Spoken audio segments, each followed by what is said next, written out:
muito debate aí na internet, né? Muita gente já falou sobre esse tema. Dá uns debates aí, uns arranca-rabo bem legal mesmo, que é PNL. PNL. E aí, muita gente pergunta, PNL é ciência ou não é ciência? E eu vou dizer, claro que não, galera. PNL não é ciência. PNL não é ciência. Só mais uma coisa. Me falem se quiserem interromper. Pode falar aqui, dar uma interrompida, mas eu vou estar em flow, então busquem dar falar alguma coisa aí. Gustavo, não entendi. Eu dou uma recapitulada. Então, PNL não é ciência. Não é ciência, certamente não é uma ciência. Hoje ela não é reconhecida como uma ciência.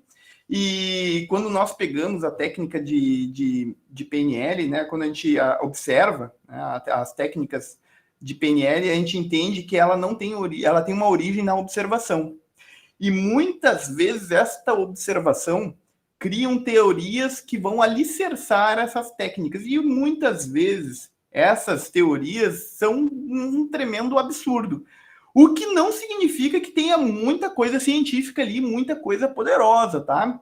Então, por exemplo, eu vou dar um exemplo aqui, um livro, por exemplo, livro aqui, ó, e eu vou deixar todos esses livros, eu vou deixar um link lá nos grupos, vou deixar um link no YouTube, tá? E já vou deixar também aqui um merchan, né? Já curte, compartilha lá e se inscreva no canal, porque o grupo vai crescendo, o canal vai crescendo. Então, esse aqui, não sei se está dando para ver, é o livro Atravessando, também de PNL, escrito por Richard Bandler e John Grinder. E nesse livro, o Bandler e o Grinder, eles dizem que é possível curar miopia através da PNL e nunca se retrata. Que absurdo isso! Não tem como, né? Não tem como curar miopia através da PNL. E eles nunca se retrataram a respeito disso, né? Também curar a diabetes e tudo mais. Então, chega a ser, então, meio que absurdo algumas coisas, né? O Bandler, né? Agora exclusivamente o Bandler, em um de seus livros, ele afirma que é possível um alcoolista, uma pessoa que é viciada em álcool, poder voltar a beber socialmente com outras pessoas e que tudo isso é uma questão de hábito. E quem estuda aí neurociência, quem estuda o cérebro humano, sabe que isso é uma tremenda bobagem, que não tem como isso acontecer, porque é comprovado cientificamente que as pessoas que têm vício na bebida e que beberam muito, ela destruiu a parte do córtex pré-frontal. E é essa parte que faz o alcoolista ter autocontrole sobre os seus desejos e tudo mais, né? O córtex pré-frontal que faz esse controle. Então é meio que um absurdo isso e não tem fundamento, né? Agora, por outro lado, existem diversas técnicas que são extremamente poderosas e eu recomendo que vocês estudem, sim, a PNL, que vocês se aprofundem, porque ela é, sim, muito poderosa para quem quer trabalhar com a psicoterapia. Tá? Ela é muito poderosa, e não só com a psicoterapia, mas também com a linguística, né? A parte de palestra. E a gente vai mais para frente, por quê? Teve um estudioso chamado Ivan Kirsch.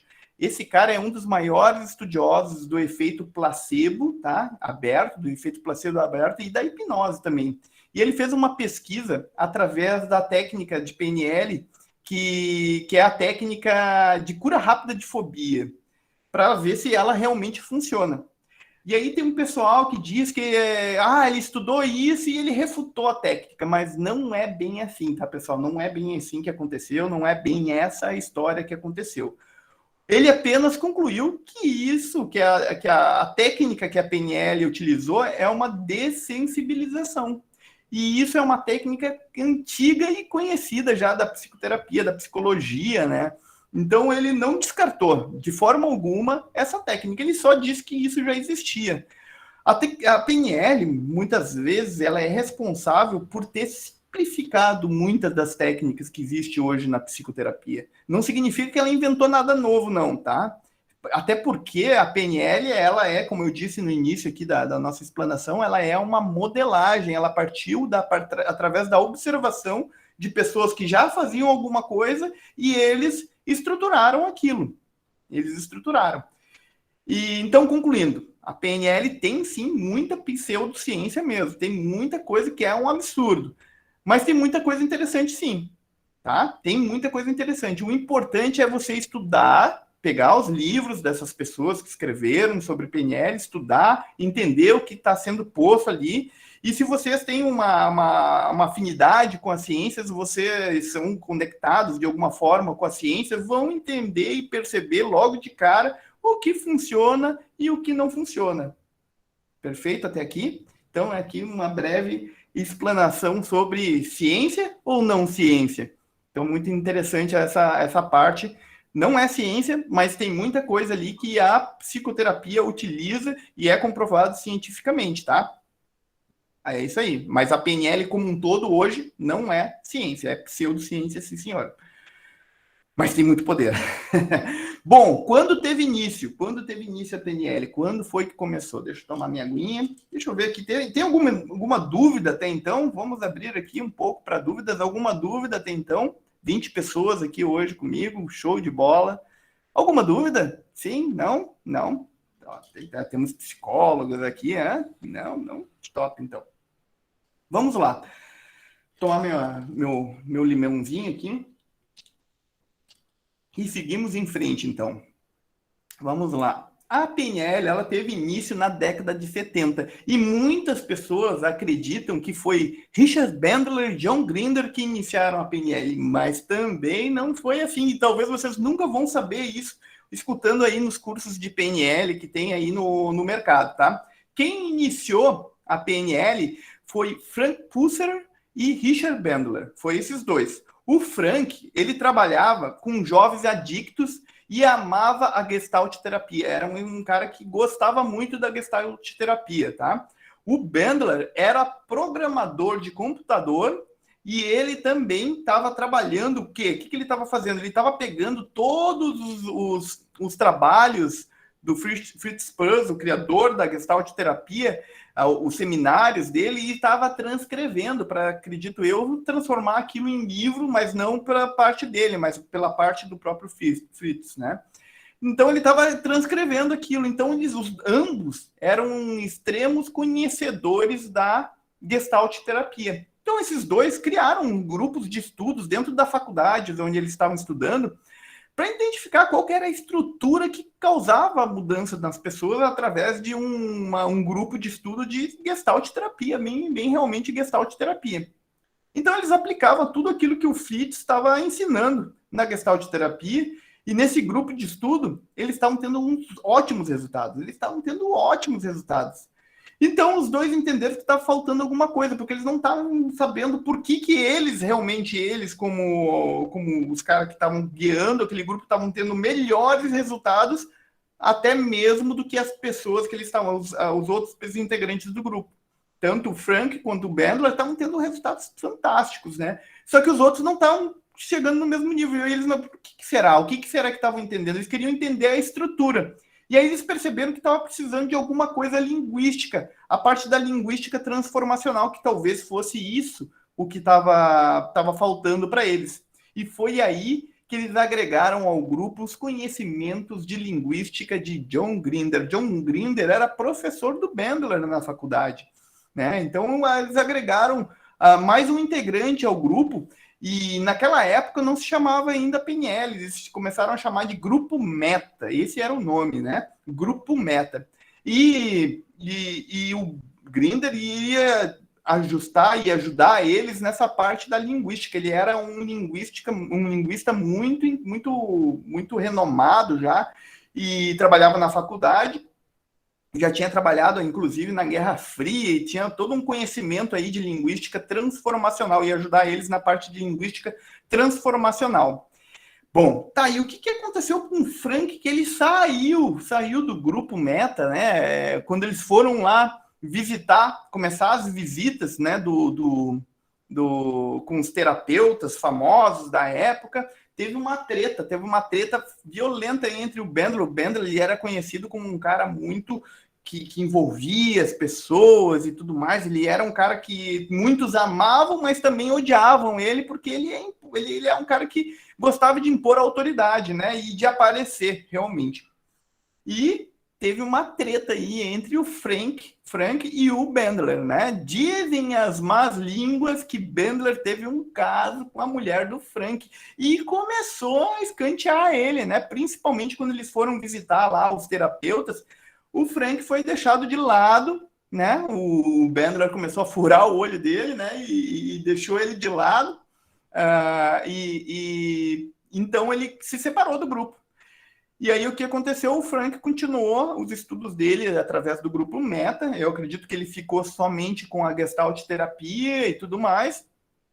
E continuou os estudos. E aí que surgiu o nome, né? O nome da PNL. O Grinder e o Bandler botaram esse nome, né? De PNL, Programação Neurolinguística, tá? Naquela época, lá nos anos 70 ainda, quando eles foram aí visitar, então, os grandes terapeutas da época. E eles modelaram a modelagem, que é a base da PNL, eles modelaram os grandes terapeutas da época. Quem era esses caras? O próprio Fritz Perls, da Gestalt terapia, a Virginia Satir, que era, né, a especialista em terapia familiar, e o grande hipnotista Milton Erickson, aquele que fazia de um jeito ou de outro as pessoas se transformarem de dentro para fora, talvez agora ou daqui a pouco. Então, ele utilizava, né, esses três caras aí, eram os tops aí na parte de terapias. E eles foram lá e perguntavam, né, como é que é? Muitos dizem que eles não sabiam que eles estavam, eles não eram bons professores, que eles não sabiam ensinar. Besteira. E se vocês forem pesquisar, sim, tem livros do Erickson ensinando o que ele fazia, tem livros da Virginia Satir ensinando o que eles faziam, e tem livros do Fritz Perls, né? Mas o que eles fizeram? Eles pegaram e estruturaram isso muito bem.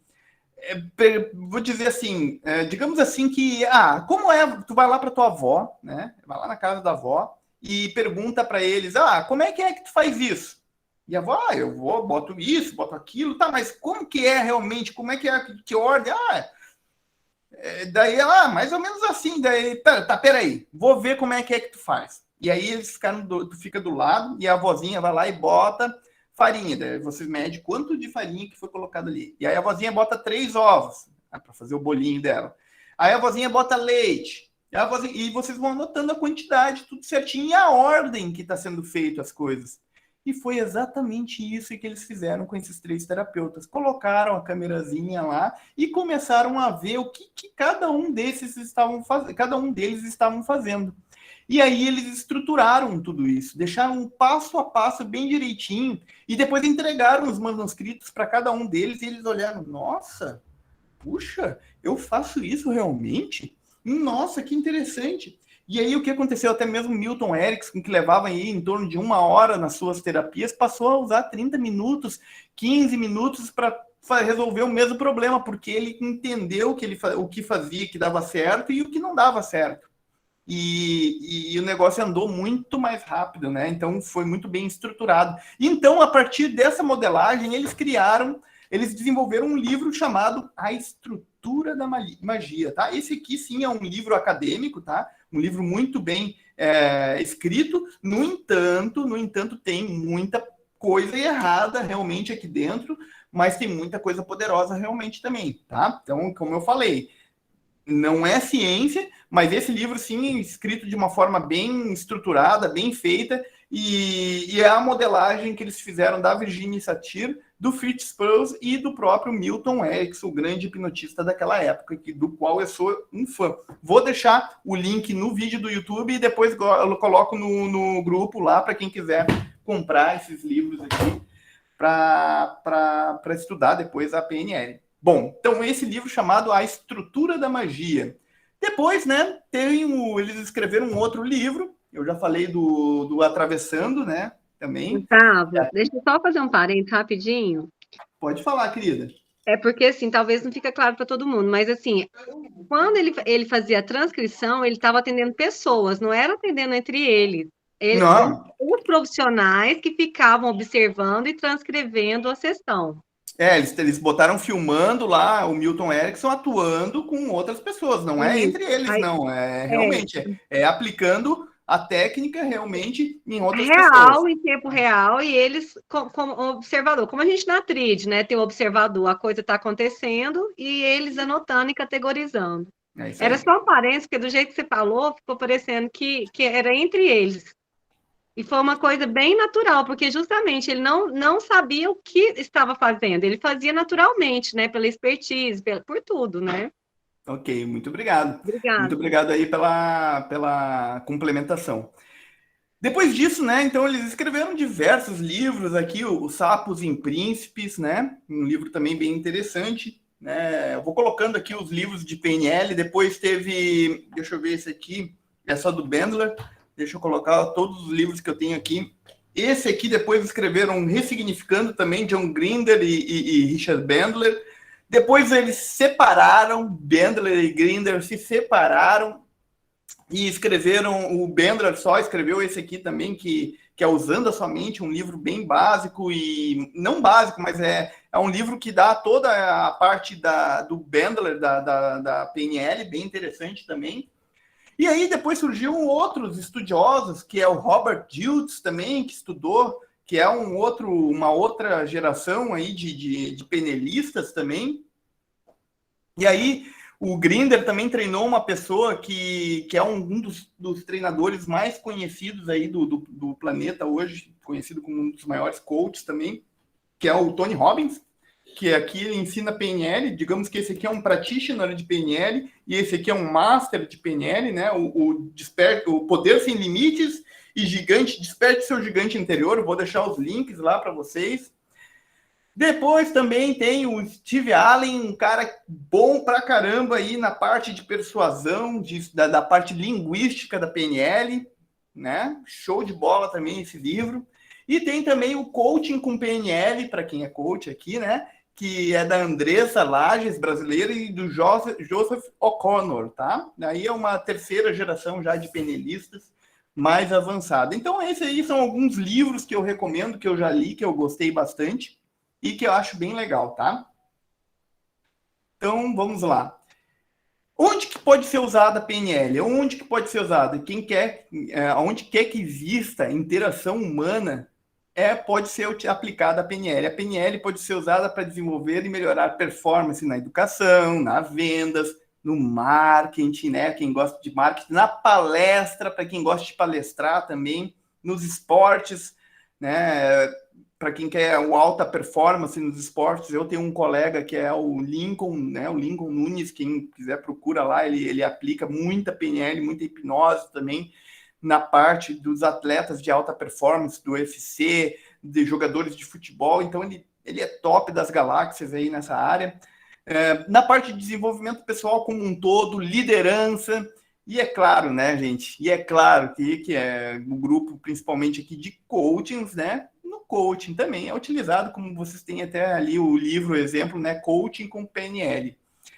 Tá aí onde pode ser usada, né? A PNL ela pode ser útil para qualquer pessoa que queira desenvolver habilidades principalmente de comunicação e atingir os seus objetivos da vida, né? Em qualquer profissão que seja, né? Ela vai desenvolver a criatividade, ela vai desenvolver, sim, a empatia, né? Vai te ensinar a fazer rapport com as pessoas, né? Capacidades estratégicas, a alta performance, como eu falei, né? A persuasão e a própria inteligência emocional. Ou seja, coaches, terapeutas, CEOs, empresários, vendedores, palestrantes, líderes, tudo isso aí, atletas, tudo isso aí podem utilizar a PNL, porque a PNL é, sim, uma ferramenta muito poderosa para conseguir a sua alta performance, seja lá a área que tu quer trabalhar. Bom, mas o que é a PNL? O que os criadores da PNL dizem que é a PNL, né? Então, a PNL é a prática de codificar a forma como as pessoas organizam o quê? Os seus pensamentos, os seus sentimentos, a sua linguagem e o seu comportamento, de modo que elas consigam atingir os seus resultados que normalmente elas atingem, né? Então, é através da modelagem. Então, o que mais as pessoas dizem que é a PNL? PNL também é conhecida como manual da mente, né? É conhecido como a manual da mente, aí falam os professores de PNL. É tudo aquilo que funciona, o Grinder diz isso, né? Tudo aquilo que funciona é PNL. Então, funcionou, eles vão lá e modelam, né? Tanto é que hoje existem modelagens de PNL de vendedores, né? Eles foram lá, né? Persuasão e tudo mais, é tudo técnicas que eles modelaram das vendas, né? Habilidades para aprender habilidades, isso também é PNL. É uma tecnologia avançada de comunicação, de linguística, né? É o estudo da estrutura da experiência subjetiva. Agora ficou difícil, Gustavo. É aquilo tudo que a gente cria dentro da nossa cabeça, né? É uma experiência, nós temos uma experiência do mundo externo e a partir daquela experiência da realidade que aconteceu, nós criamos a nossa realidade interna sobre aquilo que aconteceu no externo. Então, é o estudo da estrutura da experiência subjetiva, interna do ser humano. Então, a PNL também é a modelagem da excelência humana. Se uma pessoa conseguiu, você modela, vai ter os mesmos resultados e nós vamos ver o que é isso através dos pressupostos da PNL. PNL é a forma como nós organizamos as nossas percepções através da linguagem, da forma que nós falamos, né? E como criamos a nossa própria realidade. Então, tudo isso é a PNL. A PNL fornece às pessoas uma metodologia, um método que nos permite modelar os desempenhos de pessoas brilhantes, conseguindo o que aqueles que são gênios e líderes na sua área de atuação conseguiram através da modelagem. Isso é principalmente a PNL, ok?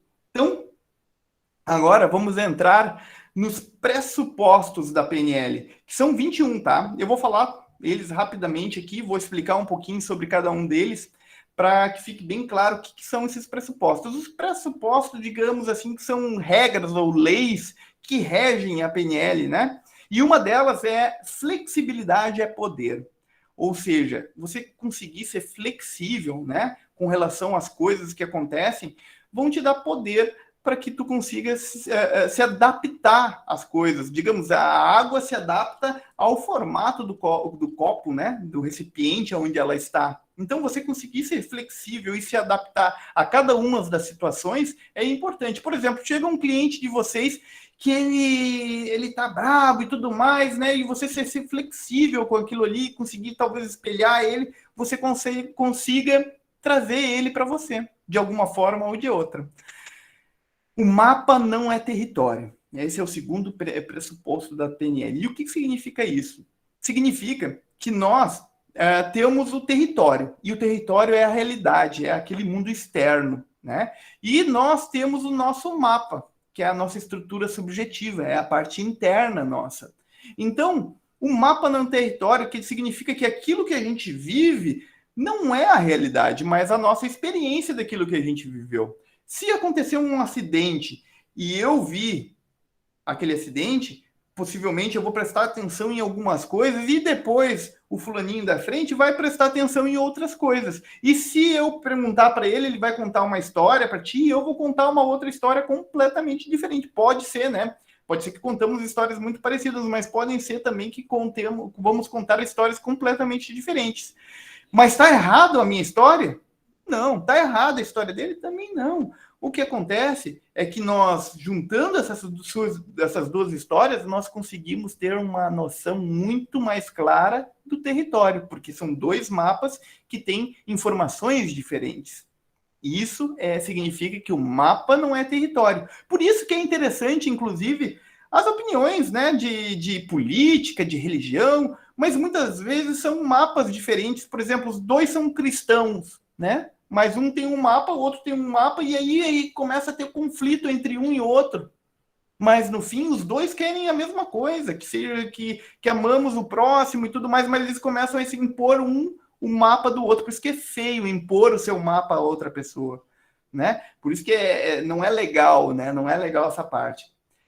Bom, outra coisa que a PNL diz, outro pressuposto da PNL, e o terceiro deles é: se quiser aprender, haja. E não tem coisa melhor para o aprendizado, e eu sempre falo, inclusive lá nos grupos, né, no grupo do GED, que estamos trabalhando aqui, que se vocês querem aprender, vocês têm que agir, né? O conhecimento ele vai te dar asas, mas é a ação que vai fazer vocês voarem. Então, é por isso que eu propus as tríades, para que vocês entrem em ação e sintam o que é aplicar um processo de coaching. Claro que não é a mesma coisa de que aplicar com uma pessoa que não é coaching, porque vocês já estudaram sobre coaching. É um pouco mais simples, mas só que vocês vão entender e vão sentir muito mais do que se não estivessem fazendo nada. Então, se você quer aprender alguma coisa, a melhor forma de você aprender isso é agindo, é entrando em ação. É impossível não se comunicar, e esse é o quarto pressuposto da PNL. É impossível você não comunicar, porque até mesmo o silêncio comunica. Até mesmo você ficando em silêncio, você comunica alguma coisa, não é mesmo? Você vai fazer caras e bocas, e a pessoa vai ter uma interpretação sobre aquilo que você está falando. Puxa, gente, eu vou dizer uma coisa aqui para vocês. Eu fiquei com calor e eu vou tirar esse casaco, esse blazer aqui, não. Ficou quente aqui, a minha esposa fechou a porta aqui, deu um calorão, que Deus livre. Vamos lá. Bom, então se você quer aprender, haja, e é impossível não se comunicar.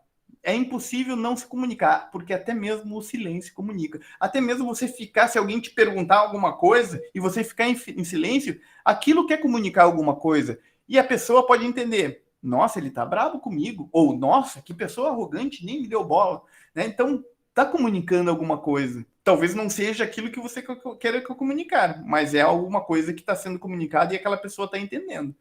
Então, todas as ações têm um propósito. Tudo aquilo que você faz tem um propósito, e esse é o sexto pressuposto da PNL. Tá?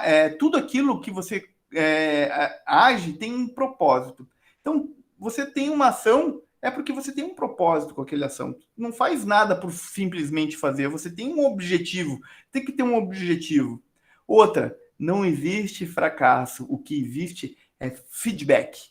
Então, pessoas, entendam isso.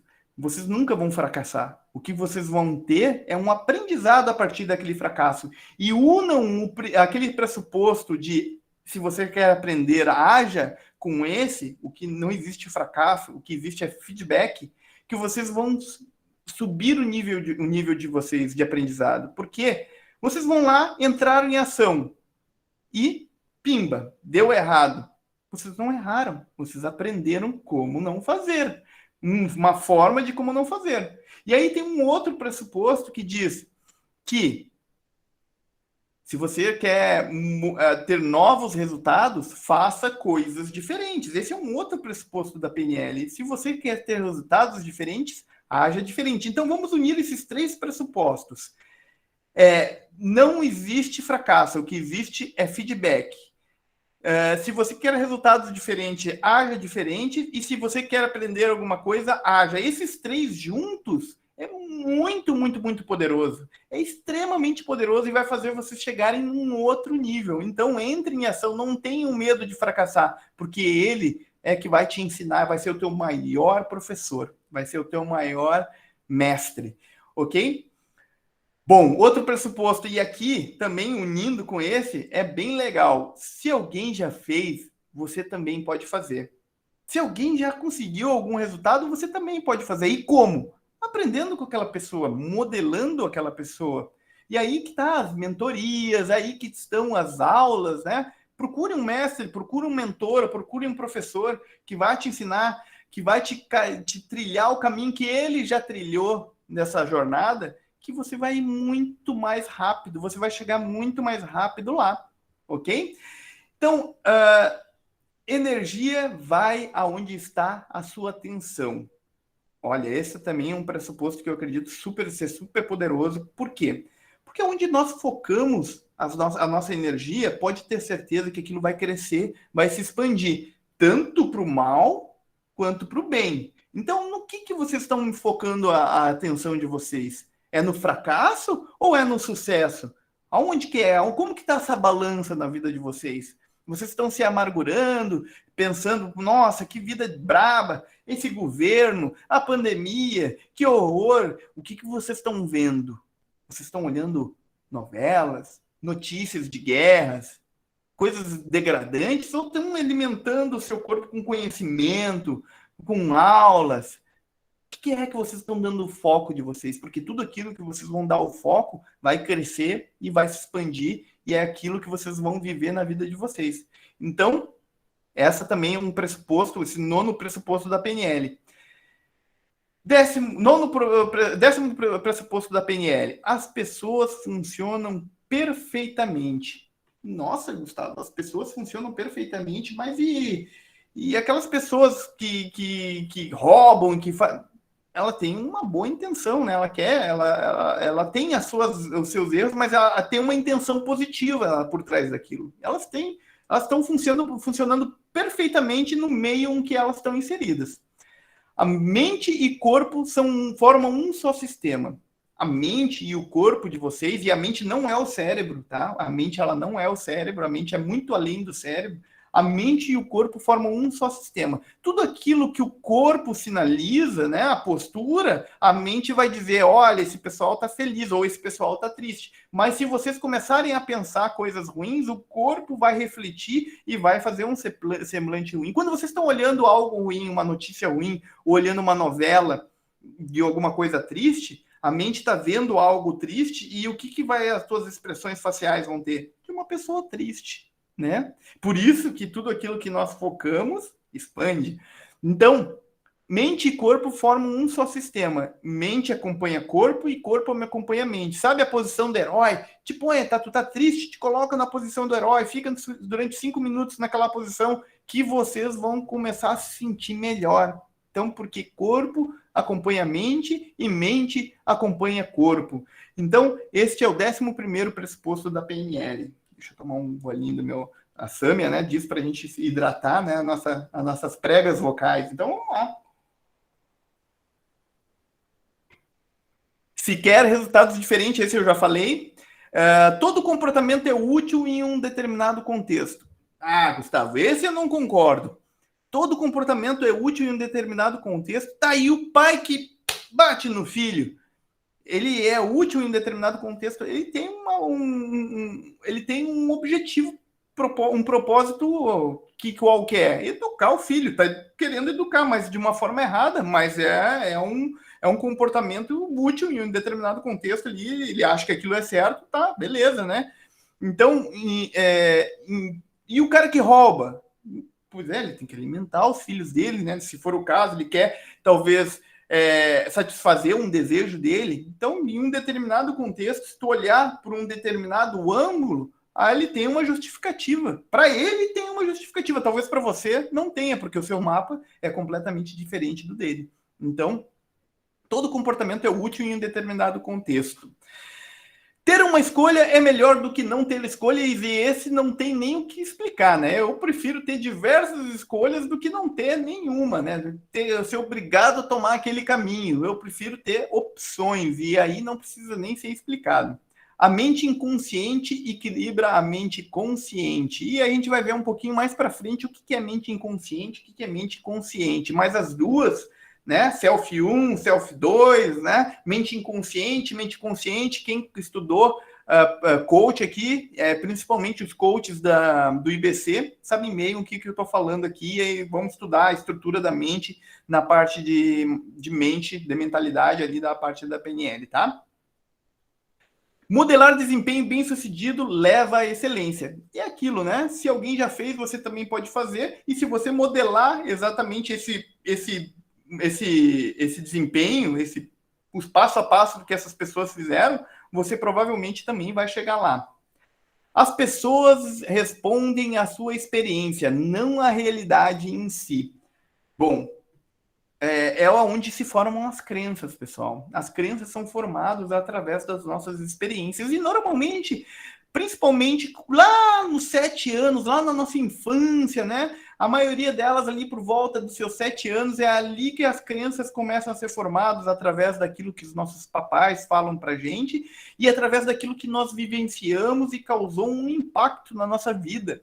E aí formou-se uma crença. E essa crença vai nos acompanhando a partir da nossa adolescência, nossa infância, nossa adolescência, nossa vida adulta, e ela vai se empilhando e ficando cada vez maior e cada vez mais enraizada lá dentro da nossa mente. Então, é lá que criam as crenças, e esse é um pressuposto que fala, né? Nós respondemos não à experiência, as pessoas respondem às suas experiências, não à realidade, né? Então, a crença, muitas vezes, é uma experiência lá do passado que fez com que ela acreditasse que aquilo é a realidade. Por exemplo, um homem que teve uma franquia, pegou e apostou numa franquia e se deu mal. E aí ele fala para todo mundo, eu não quero mais saber de franquia, porque franquia é uma porcaria. Mas será que todas as franquias são ruins? Será que não existe uma franquia que não seja boa, que não dê resultados? Ou daquela mulher que foi traída por um homem, que teve problemas nos seus relacionamentos e diz, todos esses homens são todos um sem vergonha. Homem nenhum presta. Ela generaliza, né? E a PNL ajuda através de perguntas poderosas que são através do metamodelo, e já tem a aula de metamodelo lá no YouTube, vocês podem ver. Isso é quebrado, né? E o metamodelo vem da Virginia Satir, é a modelagem da Virginia Satir lá da psicoterapia familiar, tá? Então, é top das galáxias aí a parte de metamodelo. Acaba com as crenças assim, esmigalha elas. Bom, 20º pressuposto. Processamos todas as informações. 20º não, 19º. Processamos todas as informações através dos nossos sentidos. Tudo que a gente vivencia, tudo aquilo que as nossas experiências que vivenciamos no mundo, vem dos nossos sentidos, através dos 5 sentidos. E aí vai vir aquele que é médium e vai dizer, não, mas eu tenho 6º sentido. Fale-me, jovem gafanhoto, que 6º sentido é esse? Aí ele vai me dizer assim, não, eu vejo coisas. Pois então, você vê, não é mesmo? Você está vendo, né? É visão, sentido da visão. Pois é. Daí o outro vai dizer, não, mas eu escuto coisa. Audição, não é mesmo? Você está escutando. Não, mas eu sinto. Sentir, tato, né? Sinestesia, né? É sentido também, não é? Então não tem como fugir disso. Até mesmo os que têm o 6º sentido tem a ver com um dos 5 sentidos. Não tem. Tudo que nós vivenciamos é através dos 5 sentidos, tá? Nós já temos todos os recursos que necessitamos dentro de nós mesmos. E se nós não tivermos, nós podemos criar. Criar como? Modelando, né? Nós criamos, aqui modelamos, e já temos tudo aquilo que a gente precisa dentro de nós mesmos. Esse é o 20º pressuposto da PNL. O significado da comunicação não é simplesmente aquilo que se pretende, mas também a resposta que se obtém. O que é isso, Gustavo? Bom, aquilo que tu comunica, tá? A comunicação em si não é só aquilo que tu tá falando, né? A Sami até fala muito bem. Não é só aquilo que tu está falando, é o jeito que tu está falando e aquela resposta que o comunicador recebe, né? Nem tudo aquilo é só linguística, mas também é fisiologia, tom de voz, timbre da tua voz, né? E a recepção. Tu pode estar falando coisas lindas, mas se tu falar de uma forma mais ríspida, a pessoa que está recebendo aquilo não vai gostar. Então tem muito a ver também. E olha, digamos que se tu se comunicou mal, a culpa é sempre, e a pessoa recebeu, a culpa é sempre do comunicador, tá? A culpa é sempre do comunicador. Bom, terminamos aqui o pressupostos. Eu vou abrir aqui um pouquinho para perguntas. Vocês querem falar alguma coisa? O que vocês estão achando? Estão me entendendo? Estou me fazendo claro até então? Sim, não. 19 pessoas. Saiu algumas pessoas já, hein? Que pena. Querem falar alguma coisa? Não? Seguimos em frente? Seguimos? Ok, então vamos lá. Vamos falar agora sobre a estrutura da mente humana. Érica, quer falar, Érica? Não, eu ia falar assim que esse assunto que você abordou, ele é muito rico e às vezes, por exemplo, na minha área, né, a gente chama de crença matriz, né, e ela acaba sendo uma lente para esses sentidos que a gente chama de antena, né, porque a gente capta e aí a gente vai desenhando esse mapa ao longo da vida, né? E aí, quando a gente pensa em mapa da vida, a gente esquece que a gente está desenhando, né? E aí, se eu fico presa nessas crenças que a gente aprende no modelo bacariano, que assim, a criança absorve, ela não tem um filtro que ela fala, eu vou guardar ou deixar de guardar, né? Em especial quando passa pelo corpo. Por exemplo, quando você traz o exemplo do acidente, cada pessoa tem uma sensação, e o que passa pelo corpo é registrado uma emoção. E isso vai gerando muitas memórias, né? Então, é interessante como a gente, às vezes, trava em alguma coisa na vida com a sensação. A gente fala assim, nossa, eu tô com a sensação ruim, eu não sei o que que é porque o corpo gravou aquilo, não tem clareza, está no subconsciente e isso não tem clareza no consciente. Mas ela tá num ambiente, ela talvez nunca esteve lá, mas ela tem uma sensação desagradável. Registro, porque o cérebro ele é fantástico para registrar, né? Então, assim, é muito precioso, fez total sentido, viu? Muito obrigada. Para quem não sabe que a Érica é psicóloga, né? Então tem um conhecimento aí um pouco mais aprofundado aí, talvez, da mente humana do que nós aqui que estamos estudando coach, Nada. né? Eu Bom, sou uma eterna aprendiz. então vamos lá, vamos seguir em frente no nosso estudo aí da programação neurolinguística e agora vamos falar um pouco sobre o modelo da mente, né? A mente inconsciente, né? A PNL ela divide a mente em dois setores, mente consciente e mente inconsciente. Já a hipnose ela divide em três setores, mente consciente, mente inconsciente, né? E o subconsciente. É um pouquinho diferente, não vou entrar nos detalhes da hipnose, vou ficar só com a PNL, que é o nosso foco aqui. Então, mente consciente. Como é que funciona? A mente consciente, ela é julgadora, né? Aquela que julga, é o cognitivo, é o racional, o crítico, que critica as coisas, né? Tu dá uma ordem, ela vai avaliar se realmente aquela ordem faz sentido ou não. Ela é mais diretiva no comando, é gerador de interferências, né? Ela é uma barreira, ela não aceita qualquer coisa. Ela aprende através de partes, níveis. É uma coisa de cada vez. Você tem que estruturar as coisas muito bem para a mente consciente. A mente, ela é associativa, ela consegue associar uma coisa a outra. Tu quer gravar alguma coisa, tu quer gravar um nome, associa, né? O nome a alguma outra, um parente, a algum objeto que você grava muito bem. Ela é associativa. Ela é condicionada, se você for condicionando, né? Repetência, repetência, repetência, repetência, ela consegue gravar, né? Ela é mais condicionada a esse tipo. E ela existe no tempo do relógio, no tempo de Cronos, né? No tempo de Cronos, no tempo exatamente do relógio. Ela é muito consciente. Essa é a mente consciente. E a mente inconsciente, Gustavo? O que é a mente consciente? É o ser humano na sua essência, por si mesmo, né? É onde fica gravado tudo aquilo que nós vivemos, tudo aquilo que nós vivemos fica gravado no inconsciente.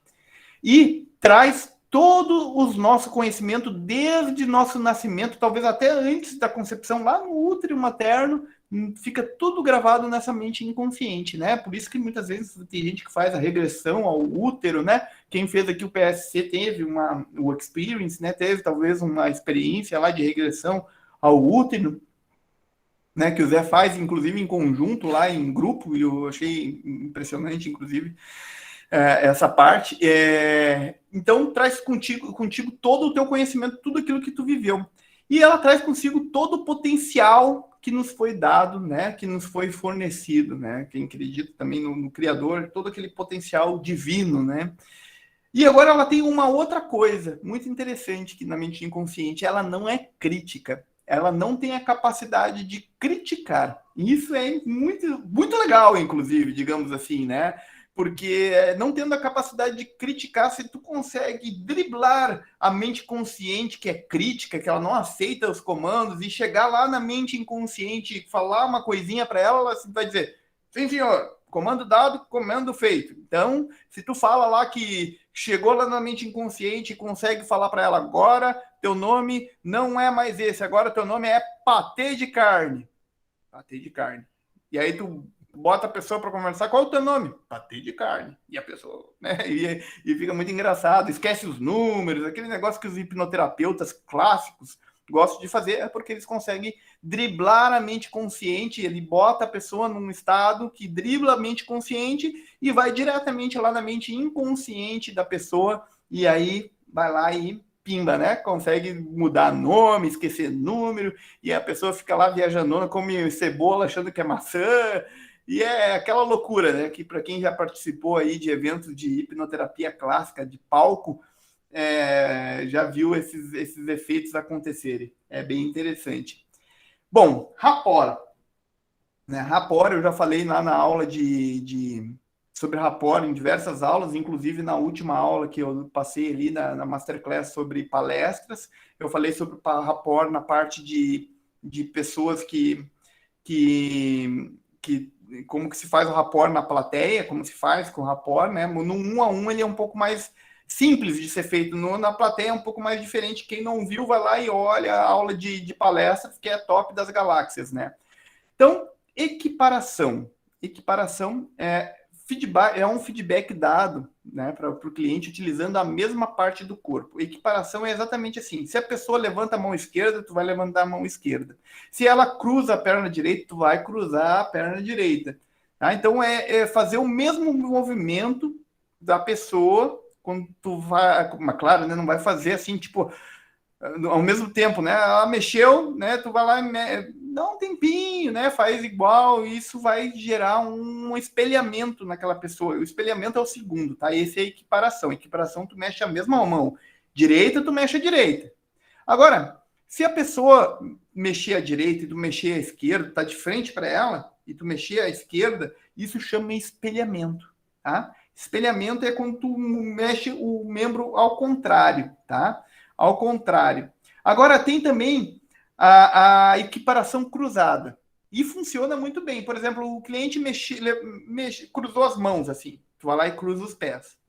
Também funciona. Também funciona. Tem a equiparação micromuscular. A pessoa foi lá e coçou a cabeça. Só fez assim. Pequena levantadinha. Só um pequenininho, assim. Né? Então, também funciona, tá? Também funciona. Coisas, detalhes pequenos. E quem for, e agora eu já peço para que olhem lá os vídeos, vocês vão perceber que quando eu estou fazendo uma sessão de coaching, vocês vão perceber que o cliente coçou a cabeça, eu cocei a cabeça. E às vezes é inconsciente, eu já faço isso meio que no automático, não é mais...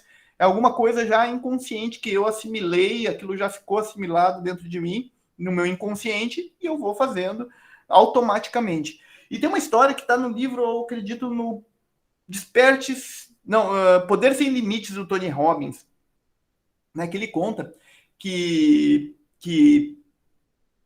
ele fez um experimento, né, ele sentou numa praça lá e tinha um velhinho do outro lado dando comida para os pombos. O velhinho jogava pipoca, ele jogava pipoca. Aí o velhinho mexia na cabeça, ele mexia na cabeça. O velhinho dava uma mexida no banco, ele dava uma mexida no banco.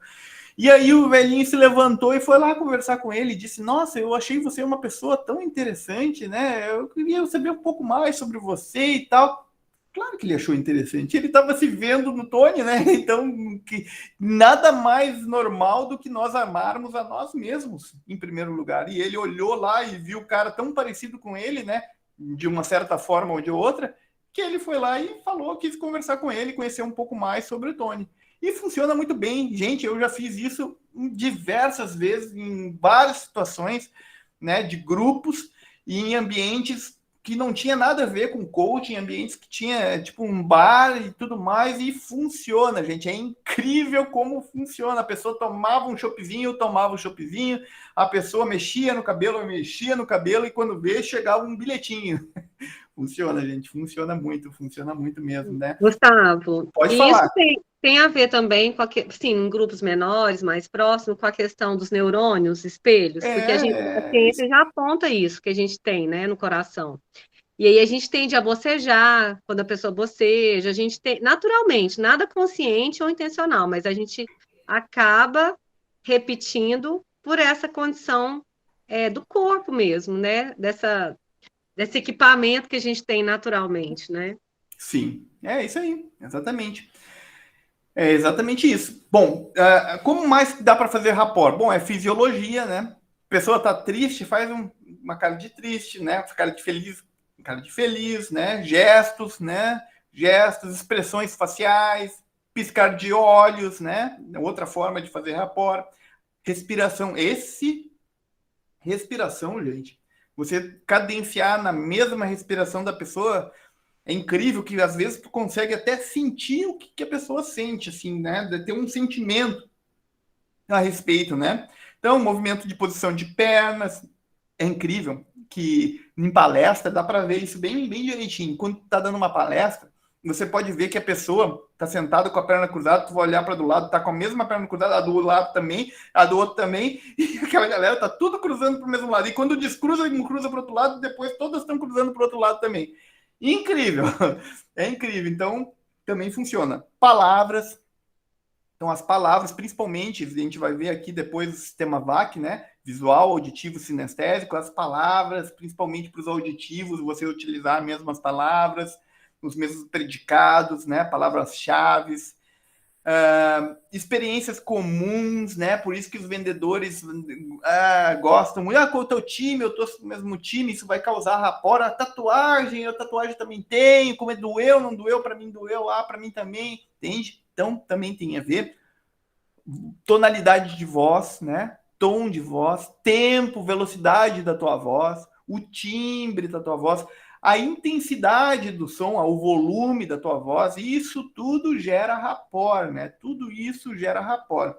Tudo isso cria rapport. E agora, vamos falar um pouquinho sobre acuidade sensorial. E existe um experimento que foi feito na Universidade de UCLA, pelo professor Mehrabian, né, um professor emérito de psicologia, e ele entendeu lá nesse experimento dele que a comunicação existe em 3 elementos. O linguístico, que são as palavras que o orador utiliza, o tipo de palavra que o orador utiliza. O vocal, que é o tom, o volume, a cadência que acompanha as palavras. E o fisiológico, que é a expressão facial, os gestos que as pessoas usam, a postura que está o interlocutor, né, a pessoa que está falando, né? Então, esse professor, ele pegou e fez um experimento, ele pegou e mostrou para diversas pessoas, ele mostrou para diversas pessoas vídeos, né, sem voz, né, sem voz, ali simplesmente um professor dando aula, e perguntou para eles, qual que é o professor que eles acham que era o melhor e tal, e aí deram uns votos lá, e aí, nesses votos, incrível para o parecer, não tinha voz nenhuma, era só o professor com os gestos, fazendo os gestos e tudo mais, e incrível, gente. Depois eles fizeram a mesma pesquisa para os alunos e eles concluíram que, nesse experimento, que eles acertaram exatamente qual que era o professor que os alunos mais gostavam. E aí ele concluiu que 7% daquilo que é falado, né, da linguística, é o que é responsável por isso. Só 7%. Somente 7%. 38% é a vocalização, é o tom de voz, é o volume, né, é a cadência. E pasmem, 55% é a tua fisiologia, é teus gestos, é a tua expressão facial, né, a tua intensidade, é o jeito que tu te posta na frente do teu interlocutor. Então, olha o poder que tem esse experimento, tá? E aqui a gente está falando de ciência, tá? Não estamos falando aqui de pseudociência, porque foi feito ali um experimento lá para o professor Mehrabian na Universidade de USP. E teve um outro investigador, o Ray Bistrouis, não sei como é que fala isso, mas é mais ou menos assim, né? E ele fez descobertas similares sobre os elementos não verbais da comunicação, né? Ele fez um experimento e certificou, né, sobre os movimentos do corpo. Então, sinais visuais, né? Cor da pele, falar alguma coisa para a menina, por exemplo, faz um elogio para a pessoa, e aí fica vermelha, né? Os gestos da pessoa, a mudança dos micromusculares, e aí tem agora aquele pessoal, aquele cara tem um canal que é Metaforando, né? Que ele gosta muito das microexpressões faciais, né? Então também aquilo é bem interessante. O cruzar, o movimentar das pernas, mudança dos lábios, né? O inferior, dilatação da pupila, movimento das mãos e dos dedos, alteração na respiração. Então ele concluiu tudo isso, que isso também causa um rapport nas pessoas, né? O movimento do pescoço, da cabeça, ele vai dizer, quer comunicar alguma coisa, né? Então, indicadores auditivos também, volume, tom, timbre, velocidade, pausas, ritmos, as palavras que são utilizadas. Então, ele conseguiu concluir também coisas muito parecidas que o professor lá da DIUCLA conseguiu concluir, né? Principalmente a expressão do corpo fala muito mais do que aquilo que tu quer dizer, né? Aquilo que tu faz diz muito mais do que aquilo que tu fala. É incrível, né? É incrível. Agora, pessoal, eu vou colocar aqui um slide para vocês, porque nós vamos falar agora um pouquinho sobre pista ocular de acesso.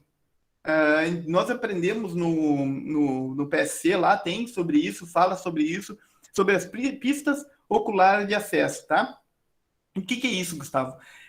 Cada movimento dos olhos, e isso aqui, tá? Isso aqui pode ser, sim, considerado, talvez, pseudociência, mas eu acho muito legal, porque para mim tem funcionado muito. E eu não faço exatamente como que tá ali. O que eu faço? Calibragem. Eu converso com a pessoa e faço uma calibragem. Sem que ela saiba, é claro, né? Eu faço uma calibragem com ela, eu pergunto para ela alguma coisa, né? Para ela lembrar, o que tu comeu hoje de manhã? E aí a pessoa vai olhar para um lugar, né? E o que tu... Eu gostaria que tu imaginasse uma galinha fazendo som de pato.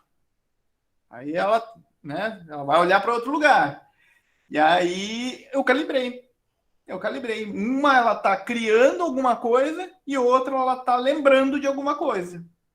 Está calibrado. Ela vai olhar para um lado para lembrar e ela vai olhar para o outro para... E olha, é incrível. Tem funcionado muito bem comigo, tá? Claro que não é uma regra 100% né, que vá assim, mas funcionou sempre muito bem comigo. É bem legal, bem interessante.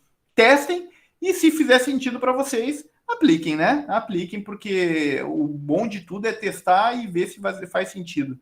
Experimente e veja. Bom, eu vou compartilhar aqui minha tela, deixa eu ver aqui. Saiu um, que pena. Vamos lá. Compartilhando a tela, vamos lá. Quando aparecer minha tela, vocês falem, tá? Apareceu já? Que agora eu não consigo ver vocês. Pessoal, me diga aí, eu não estou escutando aí. Sim, apareceu. Perfeito. Então, olha só, gente.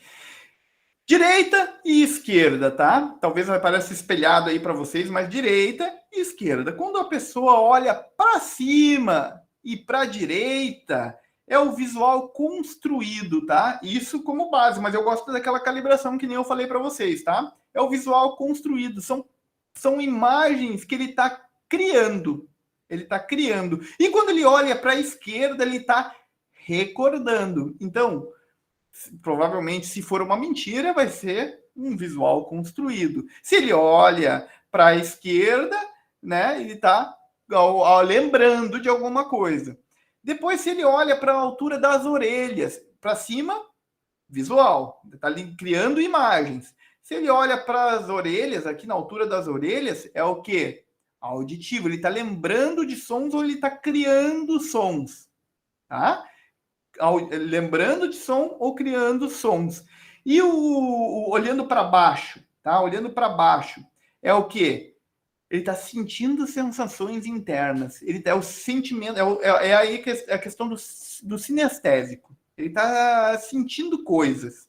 E um diálogo interno quando ele olha para dentro. Sabe quando a gente olha? Vocês podem. Cara, é incrível como isso funciona. Aí, uma vez eu cheguei lá, um amigo meu estava olhando para baixo, assim, e aí, tá conversando contigo mesmo? E ele, como que tu sabe? Tá olhando para baixo aí, né? Todo quietinho, fazendo uma caras e bocas, aí tá conversando com ele mesmo, né? Então, e aí, tá conversando contigo mesmo? Ou certamente ele tá sentindo alguma coisa, lembrando de alguma coisa e sentindo. Provavelmente pode ter isso mesmo, ele tá conversando com ele mesmo e junto já sentindo algo. Então, é isso aqui, né, que eu queria mostrar com parte do pistas oculares de acesso. Deixa eu ver aqui. Vou parar de compartilhar. Entenderam a parte de pista ocular de acesso? Depois eu disponibilizo para vocês esse slide, se vocês quiserem, né? Deixo aí para vocês se guiarem. Mas isso também tem nos livros do PSC, mas quem não tem o PSC, que pode olhar também, tá? Bom, seguindo, alguma dúvida até então aqui?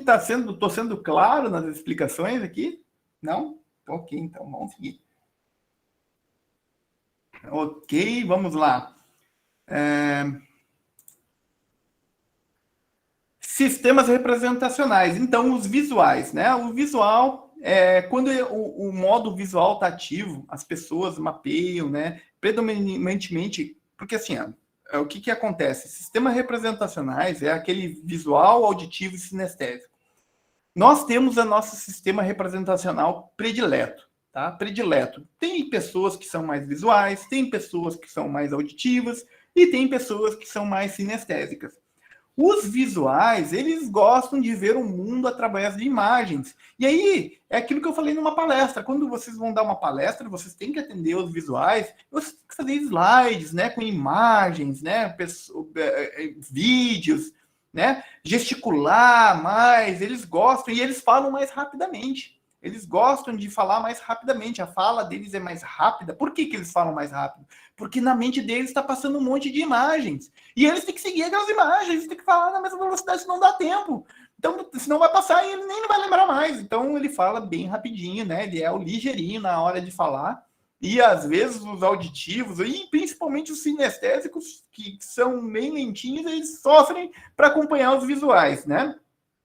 E que tipo de palavras que eles utilizam? Eles gostam de palavras que representam exatamente esse sistema visual neles, né? Porque você tem um futuro brilhante, né? Que brilha, né? Brilha, tudo que brilha chama atenção, né? Eles respiram mais na parte superior do peito, né? Eles usam mais essa parte superior aqui para respirar. Eles andam sempre com a cabeça mais levantada, movimentam os olhos mais para cima, né? E à medida que eles vão acessando, né, as informações visuais deles. As frases que eles mais utilizam, sem sombra de dúvidas. Não vejo isso com bons olhos. Não vejo, sem sombra, não tem sombra, né, de dúvida nenhuma, é claro para ele. Não vejo isso com bons olhos, não vejo. Qual o teu ponto de vista, né? O teu ponto, o que tu vê? Olha só o que ele está aprendendo sobre o assunto. Eu gosto de ver, eu gosto de ver que está tudo feito. Isso é claro como a água, clareza, né? Claro como a água. Então, essas são as frases que os visuais gostam de utilizar. E os auditivos? Os auditivos, quando o modo auditivo ele é principal, as pessoas elas mapeiam as suas experiências predominantemente através dos sons que eles recebem, né? Através dos sons, dos diálogos internos que elas têm com elas mesmas, né? Normalmente elas olham na altura das suas orelhas e neste modo as pessoas elas respiram mais no meio aqui no diafragma, né? E falam mais lentamente, né? Eles escolhem mais palavras rebuscadas na hora de falar, de uma forma mais pronunciada, pronunciam os predicados de forma correta, né? Não tão rápido quanto os visuais, eles são mais lentos na hora de falar. Então, como eu falei, olham para os olhos mais na altura das orelhas, e o modo auditivo é mais provável que as pessoas se distraiam muito com barulho. Então, sabe aquelas pessoas que não conseguem estudar com ruído? Aquelas pessoas que o ruído atrapalha realmente aquilo que elas estão falando, o estudo delas. Então, pode ter certeza que se tiver uma pessoa assim na sua casa, ela tem predominância do sistema auditivo, tá? No sistema auditivo. E elas aprendem ouvindo, né? Elas podem estar trabalhando e conseguem aprender se está com fone de ouvido, só a voz da pessoa, ela não precisa estar vendo o professor, ela não precisa estar vendo o slide, ela consegue só com a escuta aprender bem. Então, são pessoas que aprendem ouvindo, né? Falando, pode ver que às vezes tem aquela pessoa que ela está lendo e está porque ela precisa ouvir o som dela falando. Pode ter certeza que essa aí tem um sistema auditivo muito predominante na vida dela, tá? Ela aprende pelos sons.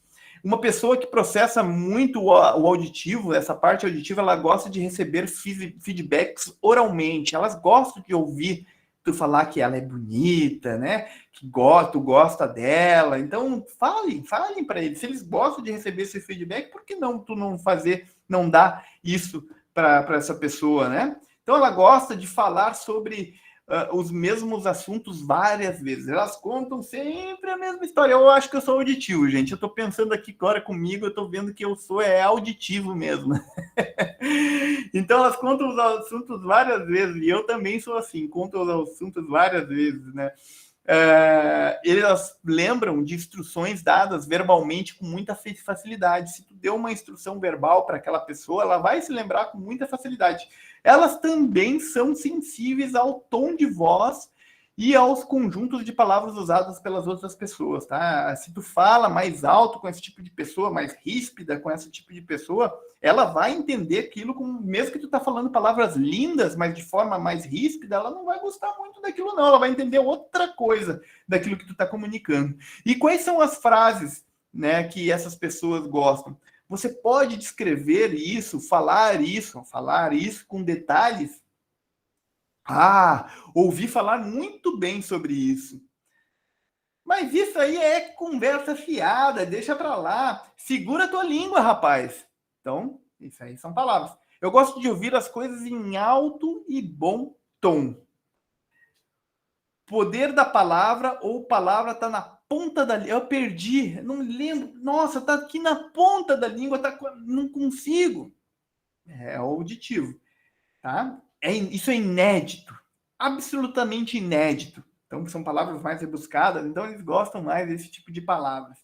Bom, e os sinestésicos, Gustavo? O que é sinestésico? Sinestésico é aquelas que sentem, né? Elas gostam de sentir tato, através do cheiro, sentir o toque e sentir o gosto. Desculpa. E sentir o gosto. Os sinestésicos, né? O modo sinestésico, né? As pessoas mapeiam o seu mundo predominantemente por esses sentimentos, né? Por esse sentir do olfato, do tato e do paladar. Ela tem uma elevada consciência corporal, né? Elas são tem muito mais conhecimento corporal, estando desperta para sensações, para os toques, né? Os toques das roupas, elas gostam de roupas mais confortáveis. Tu vê assim, chegou um cara, uma mulher, por exemplo, com um sapatinho, um tênis mais baixo, uma roupa de abrigo, né? Pode ter certeza que aquela ali é sinestésico. Os gordinhos, provavelmente a gente pode ter certeza também que são sinestésicos. Por quê? Porque eles gostam do gosto do alimento, né? Aquilo dá um prazer para eles, o gosto, eles adoram, né? O gosto das coisas, né? O cheiro das flores, sentem cheiros com mais facilidade. Às vezes as pessoas, ninguém está sentindo um cheiro ruim e alguém... Mas que cheiro ruim aqui, mas alguém peidou aqui, né? Então esse vai ser o primeiro que vai sentir os cheiros das coisas, né? Tanto bons quanto os ruins. E eles usam que tipo de palavras, né? Eles são palavras mais de sentir, né? Eu consigo sentir o que você está falando, né? Então, o modo sinestésico, as decisões principais são baseadas em sentimentos. Principalmente em sentimentos. No modo sinestésico, a pessoa usa o toque quando ela se comunica. Ela está falando com a pessoa, ela gosta mais de tocar. Ela gosta dos abraços, né? E ela não tem problema também em ser tocada. Tá? Se você tem um cliente que é mais sinestésico, não tem problema. Ela vai gostar de ser tocada, ela vai tocar mais em você, né? Nos atendimentos agora que estão começando aí, nos presenciais, ela vai tocar mais em você e você pode tocar nela que vai estar tudo bem, não tem problema nenhum. Tá? Essas pessoas gostam de estar sempre em movimento de atividade, né? Gostam mais de atividade. Elas gostam do toque, eu já falei. Elas apreciam experiências que tenham a ver com a parte física, né? Elas gostam de esportes, normalmente, né? Elas gostam de esporte. Que trabalham aí a parte de físico e tudo mais, né? Não pela parte visual. Os visuais vão gostar de fazer uma musculação para trabalhar o corpo e ver no espelho aquele visual. Né? E o sinestésico não, eles gostam de sentir o efeito, né, do músculo e tudo mais. Então, os sinestésicos também são muito bons, tem a sua parte relacionada ao físico também, né, aos exercícios. E também as pessoas usam predicados que tem com relação aos sentimentos, como, por exemplo, controle-se, rapaz, controle-se. Né? O que mais que eles utilizam? Vou entrar em contato com o fulano, né? Eu vou lá, tu pede, tá bom, ok, eu vou entrar em contato com ele. contato, perceba, ó, contato. Isso me dá nos nervos, eu não aguento fulaninha, ela me dá nos nervos, né? Preciso esfriar, ó, temperatura, né? Preciso esfriar a cabeça. Devemos enfrentar isso de mãos dadas. Olha só o toque, né? Nós vamos enfrentar isso de mãos dadas. Pode ter certeza que eu não solto a tua mão. Eu já falei muito isso também, né? Então, essa foi uma discussão calorosa. Calor, sentiu calor, né? Ele tem um pavio curto, né? Então, esse aí é o sinestésico.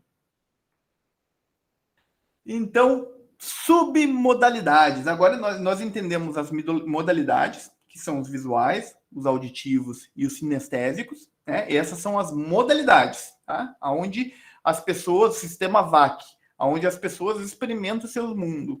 E aí tem agora o que chamamos de submodalidades. O que é isso, Gustavo? Lá vem o Gustavo com as palavras difíceis. Submodalidades, pessoal.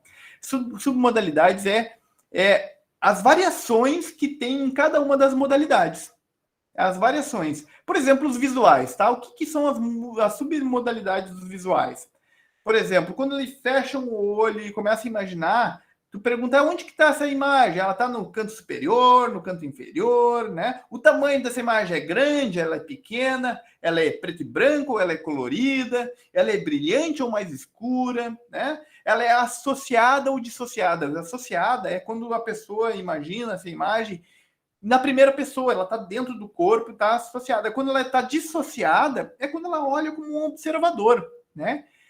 Essa imagem, ela tem uma moldura, né? Ela está numa televisão, num cinema. Como que tu vê essa imagem? Ela é panorâmica, né? Consegue dar 360 graus. Ela tem foco, ela está focada, desfocada, né? Grau, contraste. Tudo isso é submodalidade dos visuais. Auditivo. Auditivo. Quais são as submodalidades dos auditivos? Volume, né? A intensidade do som. A localidade do som, aonde que está esse som, mais para a esquerda, mais para a direita, está atrás de ti, está na tua frente, o tom do som, as pausas do som, o tempo desse som, o ritmo dele, a direção, já falamos, né, o lugar, e a duração, né, se ele é prolongado, se ele não é. Então, essas são as submodalidades dos auditivos, né? E dos sinestésicos, né? Pressão, isso é pesado, né? Pressão, né? A forma, né? A temperatura, quente, frio, né? A intensidade disso, se está pesado, se está leve. Então, essas são as submodalidades dos sinestésicos, tá? Sinestésicos. Pessoal, deixa eu ver, 1h30 aqui já falando. Vou deixar aqui por enquanto o PNL. Essa é a introdução que eu gostaria de passar aqui para vocês, tá? Eu vou abrir agora aqui para perguntas. Eu quero, antes de abrir para perguntas, eu quero deixar aqui para o pessoal que vai ver isso gravado que curta, que compartilhe, que se inscreva no canal aqui, né? Para quem está olhando gravado. E para quem não está olhando gravado, que está aqui ao vivo, depois que for lá gravar, que for lá dar o upload lá, também vai lá, curte, compartilha e compartilha aí com os colegas, né? Se inscreva no canal que não está inscrito ainda, que eu tenho certeza que vai ajudar bastante gente e, inclusive, vocês mesmos vai se servir como material de apoio aí para quem quiser olhar de novo e se inteirar mais sobre o assunto. PNL é muito legal, tá? É muito legal. Eu sou practitioner em PNL, sou master em PNL, quero ser trainer também em PNL, tá? Quero estudar mais a fundo aí para poder dar treinamentos aí de PNL para todo mundo. Bom, então, abrindo agora aqui para perguntas, para dúvidas. O básico foi isso aí, tá? Depois tem muitas outras coisas, tem muita parte da psicoterapia com PNL. Eu utilizo muito hoje com hipnose junto, hipnose e PNL junto, né? Quando a pessoa não aprofunda muito na hipnose, eu gosto de utilizar a PNL, que ela ajuda bastante também. Ok? Vamos lá, abrindo agora para perguntas. Eu vou parar de gravar para que vocês se sintam mais confortável. Então, um beijo aí para os que estão vindo gravado e lembrem, se inscrevam no canal, liga o sininho de notificação e curta e comenta, que eu vou ficar feliz de saber os comentários de vocês, o que vocês acharam dessa aula. Ok? Então, interrompendo a gravação.